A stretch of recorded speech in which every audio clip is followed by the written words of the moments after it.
Welcome. I'm Mel Pine, and this is another episode of the From the Pure Land podcast. Today, we're going to do something we haven't done before. We are doing our first interview, and I am psyched about it. I couldn't think of a better first interviewee, and I just had a delightful conversation just getting ready for this. So anyway, and you know what I forgot to ask you in our conversation, whether your last name is really pronounced as it's spelled, Side. Yeah. Okay. So our guest is Dr. Dominique Side, who came to my attention when I read one of her blog posts about rebirth. And I found it so clearly written and completely researched and thoroughly presented that I went, wow, I'm impressed by that. That sort of thing, it impresses me. So I bought her most recent book and began reading it and had the same feeling that this person does an incredible job of taking the complexities of Buddhism and writing them so that everybody can understand. And in a thorough book that, even though it's kind of like a textbook about Buddhism 101, and I've been a Buddhist for 40 years, it does a lot for my own practice because it fills the potholes in my education. And I think most of us have learned a little bit about Buddhism here and a little bit there and a little bit there. And I highly recommend this book for experienced practitioners as well as newbies. So Dominique encountered Buddhism in the 70s and has studied with a lot of teachers, learned from many different traditions, has kind of honed in mainly in the Tibetan tradition.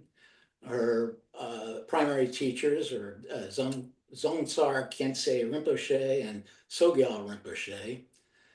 And academically, she has a diploma in religious studies. I'm laughing because I have no academic credentials whatsoever, but she has a diploma in religious studies from Cambridge University, an MA in Indian religions from the School of Oriental and African Studies in London, and a PhD in Madhyamika.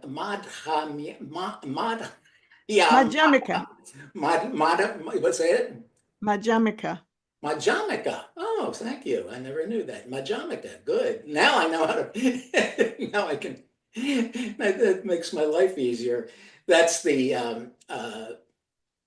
Anyway, she's got the PhD in that from Bristol University. That's called the Middle Way philosophy, and it's probably the dominant philosophy in Vajrayana Buddhism.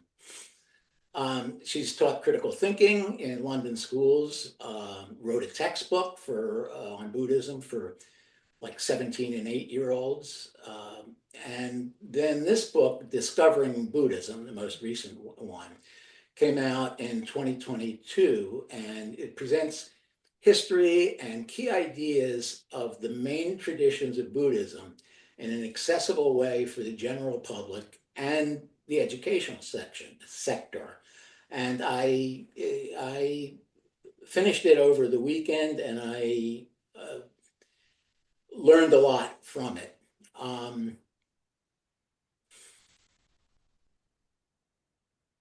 I think we can kind of end there. She can bring us more up to date with her activities if she likes, but I want to start out with taking a page from Krista Tippett, the host of On Being podcast on spiritual matters and asked Dominique about her spiritual upbringing, the religion, if any, that she grew up in, and then a little bit of her path to Buddhism. So thank you so much for welcoming me on this podcast. It's a real pleasure and honor to be here. Um, so yes, I was brought up a Catholic, but interestingly, my mother was the Catholic, but my father was an atheist. So, in a way, you could say right from the beginning, even though I was brought up a Catholic, I always knew that that wasn't the only way of seeing things, that there were, in fact, my father came from a family which was extremely critical of religion in general. So I had both of those influences, although my main education was within the Catholicism. And I definitely felt very close to Catholicism. I mean, I had a lot of childhood faith, if you like. But by the time I reached my teenage years, I just found that it wasn't really clicking anymore. It wasn't really answering the questions I had about life. It was too formulaic and not adapted enough, to life. And so I sort of drifted away from it. It wasn't a big crisis. It was just a general looking for something else. And what I did find, and you might not call it spiritual, but it was definitely part of what brought me to Buddhism, was philosophy. And at school, I learned philosophy at 17 and 18 years old. And that completely changed my whole life, actually. I loved it. I found it so stimulating to ask questions about anything, not to have to assume anything, not to have to accept the authority of anybody. Everything was possible to be questioned and to be understood in your own personal way, with your own personal examples and insights. So I loved philosophy. And actually, I would say that's one of the things that led me to Buddhism. But at the same time, this was in the early 70s, and it was sort of hippie time and a new age time. And I definitely was exploring all sorts of other things as well. So hatha yoga was very important for me, actually, in terms of mindfulness of body and actually feeling for the first time in my life connected to myself, in an experiential way. And then I explored spiritualism. I explored all sorts of different things. So Buddhism came along as one of the things I explored, if you like, in that bunch of things in the New Age. But what happened was that when I met Tibetan lamas, they were of a completely different caliber to everything that I'd met up until then. So what happened was that when I met, in particular, Sogyal Rinpoche to start with, and then many other lamas after that, I felt, yes, this is what I've been looking for. The Tibetan Buddhism is what has the answers to the questions I've been asking myself and not finding answers to until now. And so basically I gave up on a lot of the other options I was exploring, and I put my my effort into Buddhism as the main path that I was following then. And then I never looked back. I mean, I've got an open mind, but it's partly a question of time. Once you're engaged in something like that, then it takes up your time and you can't do too many other things at the same time, But so I sort of came to it, but I was still young, I was 24 when I met Tibetan Buddhism. So yeah, I had the sort of enthusiasm and an energy to see that as the life I wanted to pursue. Good. Yeah. And I know you've done a lot in the years since then, and we can get to more of that. But uh, about Sogyal Rinpoche, I think many of our readers and listeners know that there was a period where that he is someone who produced a lot of loved and respected material, uh, including the book that's almost everybody's great reference book, the Tibetan Book of Living and Dying, but then ran into a host of abuse allegations. And uh, around that time,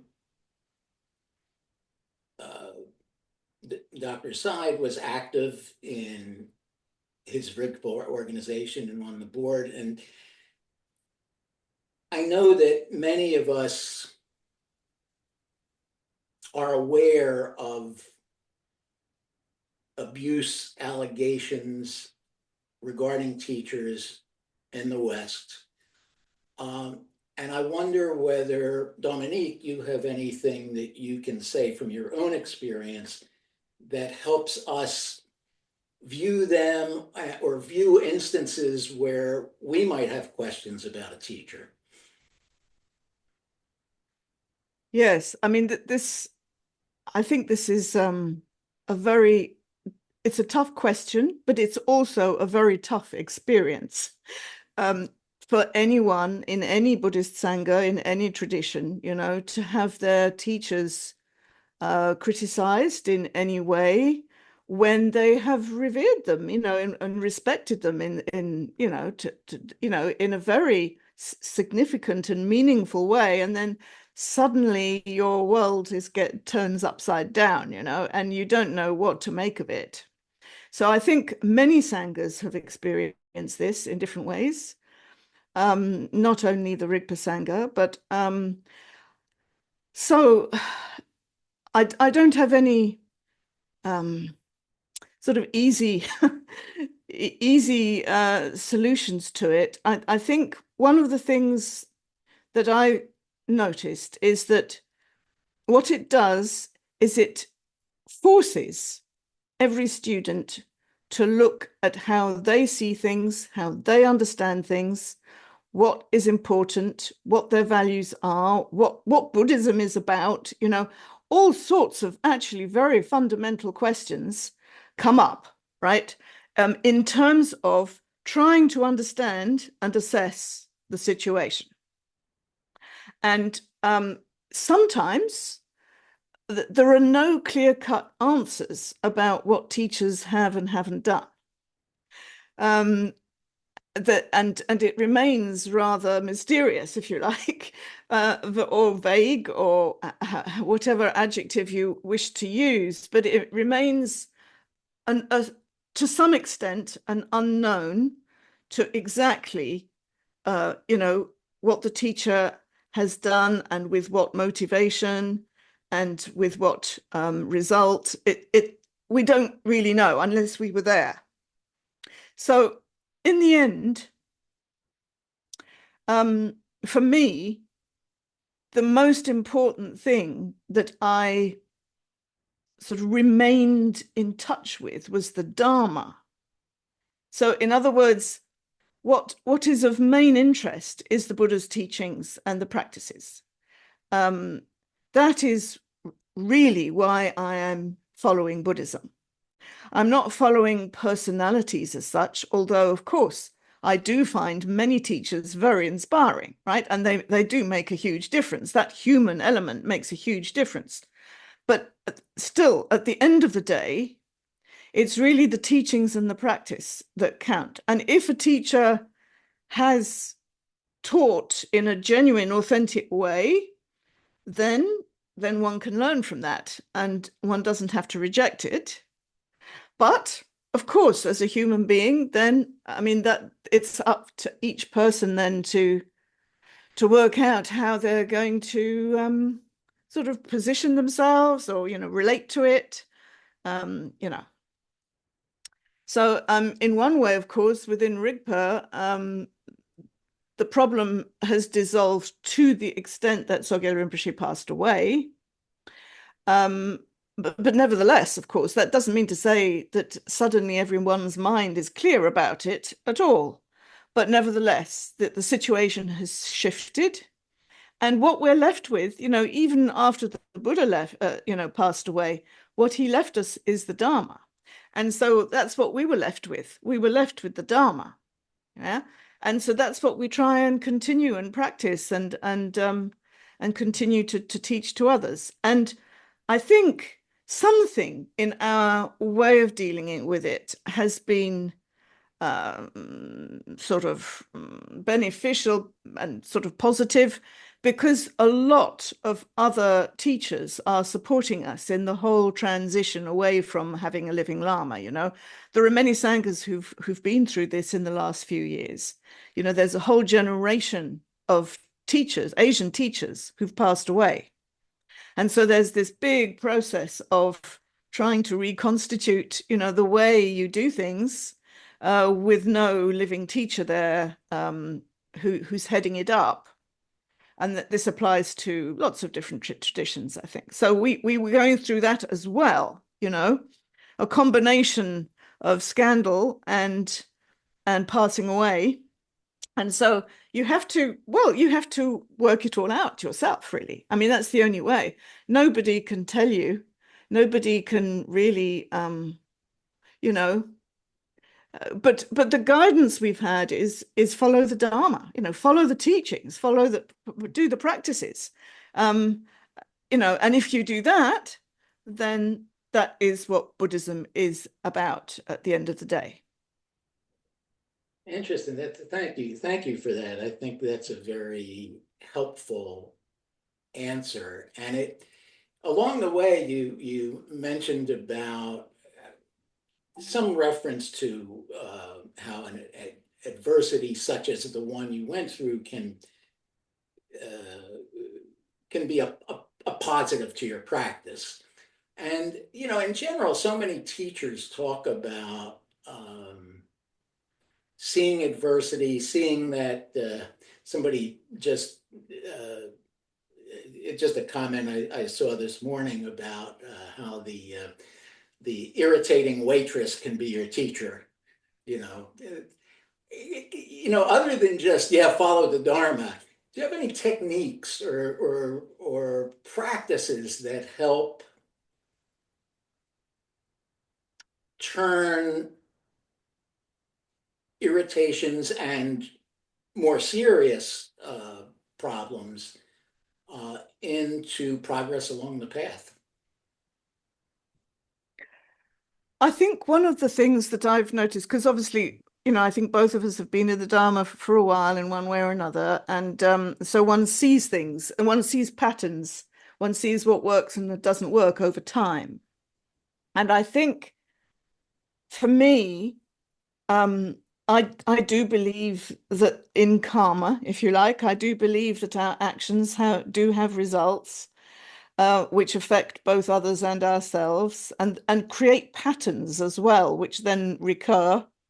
And so the way we react to difficulties and challenges and crises is very important, because we set up a karmic pattern, in the way we're going to react. And so what I think the sort of biggest challenge is to try and react according to the teachings. So in other words, from a Mahayana point of view, for example, you don't judge other people unless you really know the situation thoroughly, right?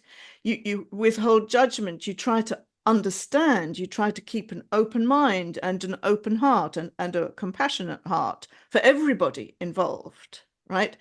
So that's one thing.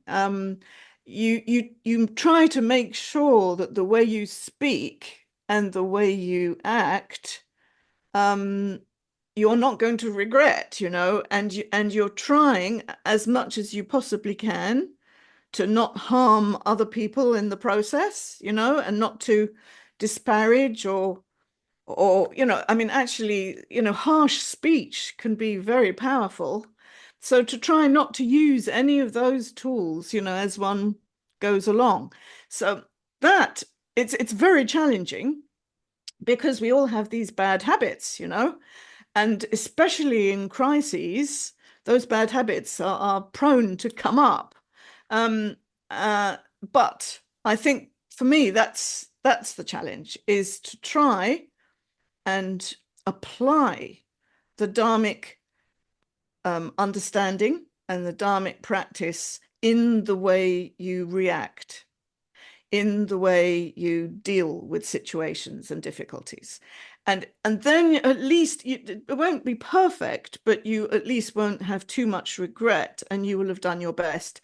And then you can actually see that in the long term, the Dharma brings benefit, you know, in the long term, it works out better if you act dharmically than if you don't.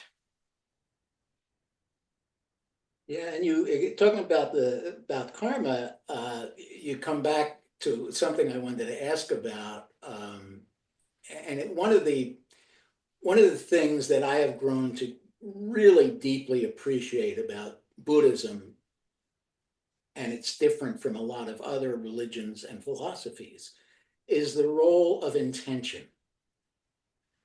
Uh, to me, intention is a big thing. So many people now are judging from the result. So if you with the best of intentions, well, I'll say tell a joke, okay? Uh, and one person in the room is offended, everything is judged by that. And maybe it wasn't the smartest joke to make. Maybe it could have been done better. But if your intention was really good, is that really negative karma? And what I like about Buddhism is the role of intention. And I wonder if you could say more about that. Yes, I think what you've said is very interesting, is that these days we don't think that way, do we? We look at outcome. We look at almost immediate outcome too. Not we don't even look at it over time. We look at the immediate reaction or impact of an action on other people and then judge it accordingly. So yes, I mean, I agree. Intention is very well. I mean, of course, the Buddha said that intention is very important. But I guess the problem is that sometimes we're not completely clear about what our intention is, are we? Intention is a difficult one. Not only do I not know your intention, but sometimes my intention is a bit mixed, right? It's a bit confused. It's not sort of really sharp and clear. And so it might take me a while to unravel what's going on inside me to really understand what my intention is. So that's the difficulty with intention. Unless you're a meditator and you have a very clear mind, then even your own intentions aren't always that easy to know.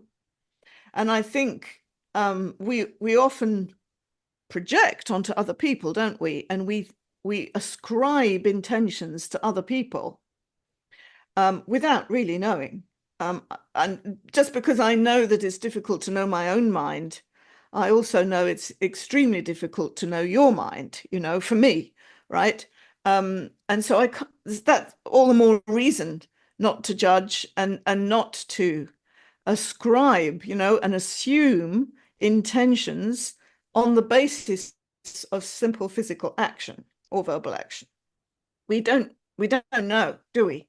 I mean, unless you are a very good practitioner and have a very clear mind, then you don't really know why people are doing what they're doing. Yeah, I agree that the word intention assumes that someone has come a fair way along the path in understanding the nature of his or her own mind, in order to be able to maybe perceive perception accurately. I'm going to throw in a question from left field just because it's an interest of mine.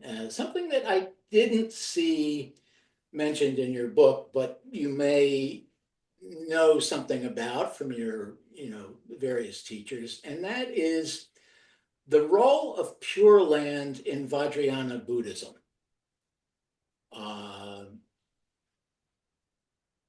There are several Vajrayana teachers whom I've experienced who do include Amitabha and the Pure Land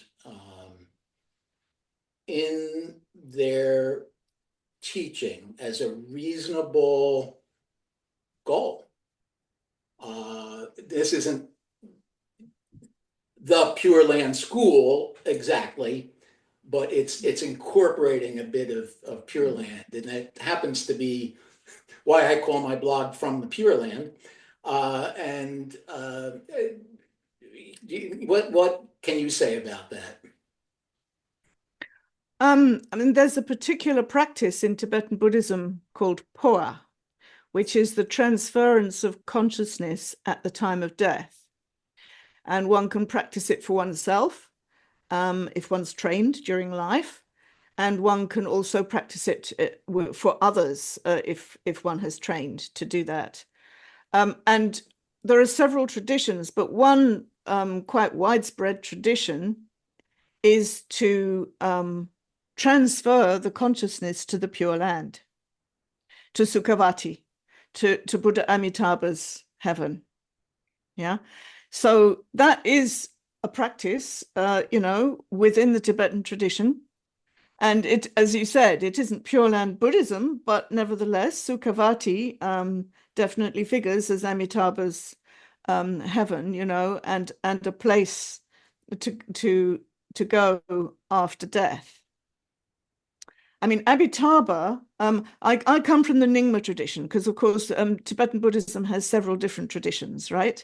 And they don't all teach exactly the same practices. So within the Nyingma tradition, Padmasambhava is the main focal figure, and he is the Nirmanakaya aspect of Buddha Amitabha. So they're very connected. It's the same Buddha family, and so some people direct their minds to Padmasambhava and his heaven, and others to Amitabha and his heaven. But it's definitely, considered to be a genuine, authentic tradition, within Buddhism, Tibetan Buddhism. Yes. I'll show everyone that's Amitabha, and that's my avatar. He's also my yidam, and I look at him a lot. I believe that I'm in a Pure Land already, so, but that's my own belief. Oh yeah, I just I was you used a story in your book talking about the middle way philosophy, the story of a man with a matching set of very expensive, exquisite vases. And a friend comes over the house and fiddles with one, breaks it, and the host is furious. And the guest says, well, what are you furious about? All the world's a dream. It's nothing. It doesn't mean anything. And the host says, oh yeah, and he takes the other vase, smashes it over his head and says, there, does that not mean anything? And that reminded, for some reason, and this may have to do with my own background, but it reminded me of the Marpa story, the story about the teacher Marpa, who is Milarepa's teacher, whose firstborn son took a stallion out and and the stallion threw him. He landed on his head, died, and Marpa sat down, put a blanket over his head, and started crying. And after a week of crying, his students came and said, "You tell us that life is a dream. Why are you crying?" And he took the blanket off and said, "Yeah, life is a dream, but losing a son is a nightmare." And he put the blanket back over his head. Do you? How would you look at that from a middle way philosophy point of view? Well, I think it's very difficult, isn't it? But basically, from a middle way philosophical point of view, we're talking about relative and absolute truth, or I mean, it's called differently in different systems: conventional truth, ultimate truth, and they're called the two truths. And they're really two sides of the same coin, and we need to find a way of keeping both truths in mind at the same time, which of course is challenging. But basically, we can never completely ignore the one or the other. And I think one of the difficulties for a lot of Western Buddhists is that we're attracted to the ultimate truths of Buddhism. And in the process, we tend to neglect or downgrade, the conventional truths of life, thinking that they don't really matter. And what really matters, is emptiness and bodhicitta and, the ultimate dimension of unchanging peace and so forth. I mean, so I think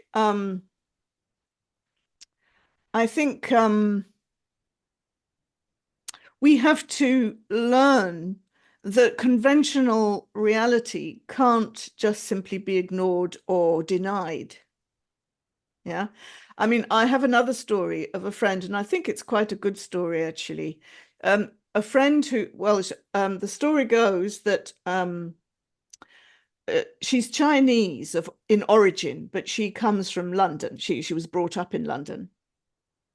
And her mother decided to disinherit her and to give her whole belongings and possessions in her will to her sons.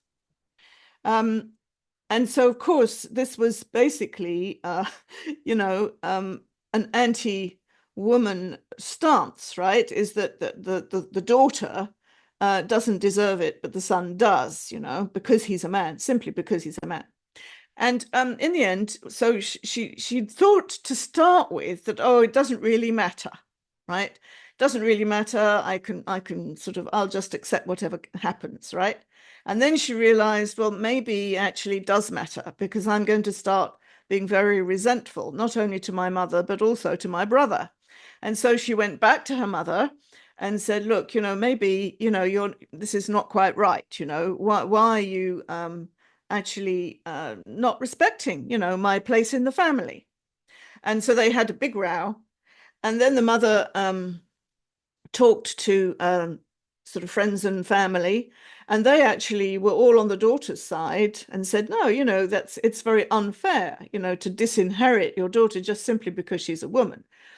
So anyway, the family saga went on.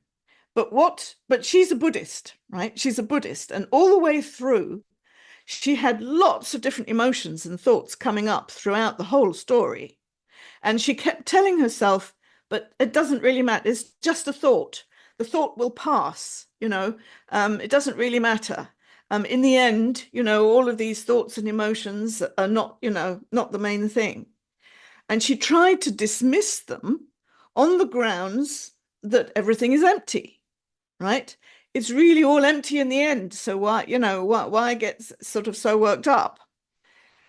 But it didn't work, you see. I mean, just thinking that a thought and an emotion is empty doesn't automatically get it to dissolve unless you really know how. It doesn't just dissolve like that so easily, especially strong emotions.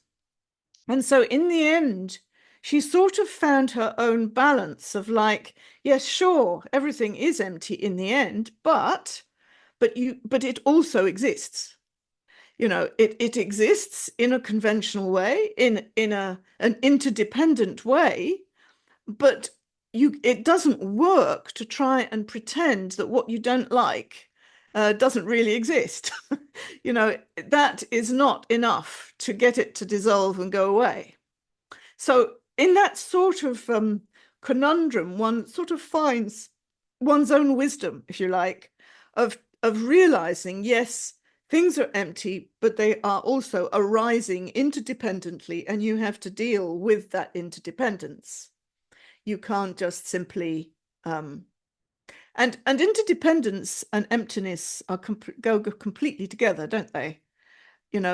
Things couldn't be interdependent unless they were empty, because it's because they're not fixed, that they can flow and change and affect each other and influence each other. And so emptiness and interdependence is really like that is the conventional and the ultimate. And one I think the point is to try and understand that those two are completely intertwined. You're muted. You're muted. Can't hear you. Forgot to unmute myself. Yeah, that is a big one. Remembering, well, the middle way. Yeah, more and more. The last, I don't know, year or so of my life, I've been doing so much going back and studying, looking at things again, and the deeper I get into Buddhism, the more I come back to the Pali Canon, the more I come back to the original teachings. And there is so much wisdom that apparently Siddhartha learned from meditating, or from some inherent something. And so much of what he taught conforms with what we now call science, what we now think of, fairly advanced science. And I know this is something you talk about a fair amount in your book. I'd like you to expand on that a little bit. First from the compatibility of the Buddha's teachings with science. Yes, I have a chapter on Buddhism and science at the end of my book, because it's such an interesting interface and dialogue that's been going on. I think, Buddhism is not monolithic, is it? It has different philosophical traditions. And I think what's helpful is to distinguish them, because, well, you'll see. So there's one philosophical tradition which reduces everything that exists to atomic particles. Like there's the smallest atomic particle that you can find. So everything is reduced to that, and those are the building blocks of reality. So holes, cups and pens and so forth don't actually exist, because they can be broken down into all these smaller parts, right? And it's the smaller parts that are actually real. So in other words, that is very compatible with classical physics, isn't it? Which breaks everything down into atoms, and classical chemistry that breaks everything down into elements. So there would certainly be a lot of parallel, I think, with the sort of view that was classically a scientific view. But then in Madhyamaka, well, I guess in between that, I should say that there's idealism from the Chittamatra school. And that also has a lot of resonance with epistemology, cognitive science, the whole science of perception, and how we are constructing the way we see, and perceive things, hear and smell and see. We're constructing that all the time on the basis of our sense apparatus, right? and our neurological system. And so therefore, we can't really assume that what we see exists objectively in the way we see it. So that would also be another parallel with different type of science. And then there's Madhyamika, which now I'm no expert in science here, right? I'm coming from the Buddhist point of view, right? Trying to understand the science, philosophy of science, if you like. But certainly there have been many comparisons drawn with quantum physics, simply because from a Madhyamika point of view, nothing exists, but things are appearing all the time nevertheless. And they're also appearing, not in conventional time and space, not in conventional linear causation, which actually seems to reflect a lot of the principles of quantum physics. So in that sort of way, in different ways, different Buddhist views, I think, do have parallels with science, well, the sciences, shall we say, different sciences. But at the same time, I guess the big difference is that Buddhism is always talking about this from a soteriological point of view. In other words, the only reason that the Buddha talks about reality and atoms and projections and so forth is for us to free ourselves from any fixed view about reality and any belief that reality exists, in any fixed and unchangeable way in an objective manner, to actually free ourselves from that. And in the process also free ourselves from the belief in the existence of the person who perceives as well. So that is the reason that the Buddha talks about these things. He wasn't setting out to be a scientist and to develop technologies on the basis of science.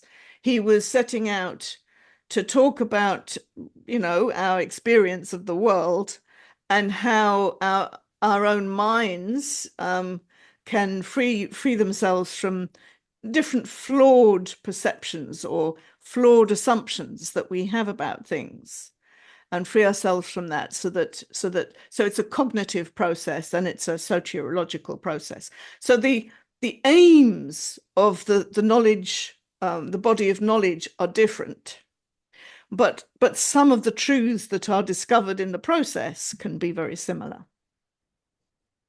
And another thing that the Buddha talked about was kalpas. The kalpas, Kalpas. Yeah. The life cycle of the world. Yeah. Well, I'll just ask you to say a little, because I know I was fascinated by the way you approach this in your book. So I'd like you to say a little bit about what kalpas are and how Buddhism might throw a light on them. Well, the Buddha was basing what he said on an existing Indian understanding of time and history and the history of the world. This is not only a Buddhist understanding, it's a shared Indian understanding, and you would find similar points made in Hinduism as well. So, well, a kalpa is an eon, is translated as an eon, isn't it? So they're very, very large spans of time, very, very long spans of time. And the idea, and this is, yes, it's a completely different view from the Western view, which is that over these very vast spans of time, existence, and especially human existence, has actually been degenerating, right? It started off like perfect, And then slowly with greed and aggression and all the different poisons that come into things, um, there's a degeneration of karma, a degeneration of understanding and wisdom, a degeneration in the longevity of people also, that their lifespan decreases. And so actually the eons start off perfect and then slowly degenerate and then come to an end. And then it starts all over again. So it's circular, and it's circular in the opposite way that Western thinking tends to be, which is the opposite. In other words, we started as cavemen and we're getting better and better and better as civilization continues. And somehow, we're going towards, sort of more understanding. It's the opposite direction. Whereas, so yes, I mean that makes for a very, very different worldview, doesn't it? Very, very different. Um, yeah. So, is that what you were thinking of in asking that question? Yeah, yes, and also the cyclic nature of it, in Buddhist thought, we can't quite say permanent, but we can say there's no birth and no death to it, that the cycle will continue. Is that Yeah. is that, so Yeah. what we think of as the end of the world is just the end of our current world, and there's another one that's going to happen, Yeah. and there are many, many, many before us. Now, again, this is what you might call Buddhist mythology, Buddhist legend, but a lot of what the Buddha intuited somehow, and other Indian sages intuited or believed, might be true.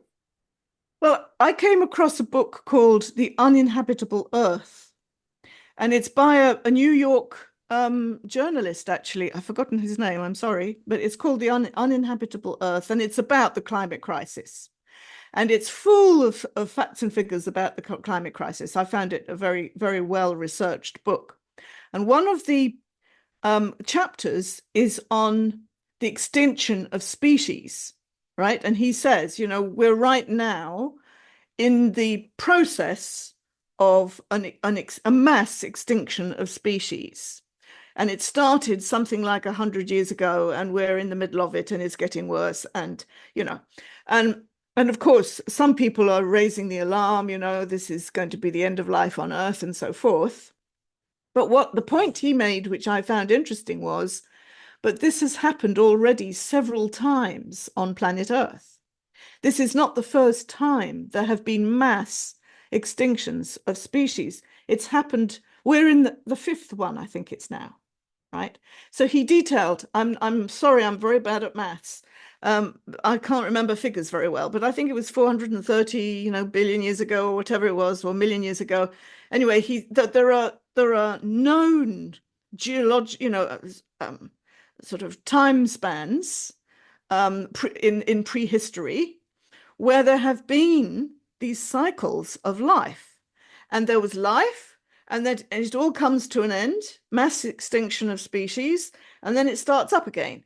And the mass extinction is never 100%. So there's always some life that continues, but just reduced. And they have documented this. You can Google it, you can find all these all the figures and the species that die off. And every single time, except for the last time, it's been because of an increase in carbon dioxide, brings to an end that particular eon, that particular span of time. And then it starts all over again. And it was only the last one with this asteroid, which killed all the dinosaurs, that it wasn't about carbon dioxide. It was about the asteroid. But that gives you the sort of framework that Buddhism is talking about, isn't it? Without that, they don't have figures as maybe in exactly the same way, but but it's the same sort of thing. There's cycles, these very large cycles of life, and then they come to an end, and then it starts up again and comes to an end like that. So I think there is some science which also goes in echoes this sort of world evolution that Indians and Buddhists talk about. You're muted. You're muted. And I do that. I do that so you don't hear me open and close my thermos when I drink coffee. But um, I didn't set a timer when we started this, and I didn't have a firm idea about how long to make this.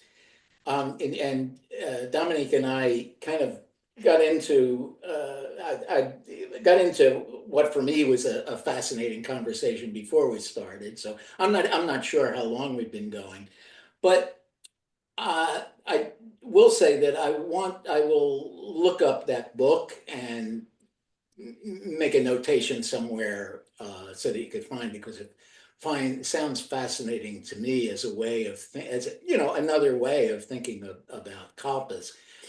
Can I just add Sure, one thing to that? sure. Because for me, it was absolutely mind-blowing. There have been these 4 preceding times that the scientists can determine with these cycles of life that I just mentioned, with species extinction and then starting again. And when I saw that, I thought, oh, that's funny, because we're now, Shakyamuni Buddha was the 4th Buddha. And I thought, does that mean, when did the previous Buddhas live? Right? Because the maths my maths, as I said, is very limited, but I can count to 4, and it was like the number of eons that preceded the one we're in at the moment. So I thought, does that mean that the previous Buddhas lived in these previous geological, or they're not geological, but these sort of previous eons on Earth? And I asked a Lama about it, and he said, yes, that's exactly how it was. So I found that incredible. It sort of opened up, because we all talk about Shakyamuni Buddha as the 4th Buddha, but to my knowledge, I've never heard any master say when the previous Buddhas lived. So this was actually giving some indication of when they lived, which was actually even directly in tune with scientific thinking. And the Buddha himself wouldn't be pinned down about that. When he was asked about it, he would give examples to think of, just enormous amount of time. But well, again, it wasn't the kind of question that he wanted to deal with. He wanted to deal with suffering today. And before we close, I would like you to say a bit about that last chapter. There was, and I forgot to warn you about this earlier. I don't know if you have a copy of your book handy, but I wanted to close with the quote from the Dalai Lama that you end the book with. And the chapter, Yes. and it's more than that quote, it's the whole chapter leading up to it, I think, is a very kind, inspiring, positive look at the world. And so I'd like you to say a little bit about that chapter, about science and Buddhism, and and we'll close with that final quote. I think in one way you could say that my whole interest in the connection between science and Buddhism has really been pioneered by the Dalai Lama and the dialogues that he's had with different groups of scientists within the Mind and Life Institute series of events. Yeah. which can be Googled and one can find a lot of their material. And some of it has been published as books as well. So that in a way was the ground of this connection. And of course, other people like Alan Wallace, there are other people who have since, elaborated on a lot of the outcomes of those dialogues. Daniel Goleman as well, in his work on emotions. A lot of that came out of these dialogues between scientists and the Dalai Lama. So that's why the Dalai Lama was quite central. He was like the father of this whole area of trying to see what the connections between science and Buddhism are, and whether there is some convergence, because the Dalai Lama has said, in a way, both scientists and Buddhists are trying to understand the truth, and they're trying to understand the truth of reality. And not just from an abstract point of view, but in a useful way as well, from a practical point of view, so that one can draw out, practical uses, of the knowledge that one has. So there are certain, there's a similarity in the concern and the curiosity, on both sides. But one of the big sticking points is that, of course, Buddhism is also associated with ethical behavior, right? We don't learn about things simply just to know about them, but so that we can better manage our lives and live our lives. And so ethics are really important, of course, from a Buddhist point of view, and they are lacking from the actual scientific approach. And that's a real concern for the Dalai Lama. He has written about it on several occasions, because he can see, we can all see how technology can be used in a way that does not benefit people, or that might benefit some, but not, can be very harmful to others. And so those ethical questions really need to be posed for science to be beneficial to humanity, which it could be, but if the ethics is discarded and not related to science, then science can turn into quite a monster. And this I think is really topical, isn't it? I mean, with AI and with robotics and with Elon Musk and all sorts of other developments in new scientific fields, then the ethical issues that are raised, I think, are going to become more and more obvious and urgent. So that's how we ended the chapter on Buddhism and science.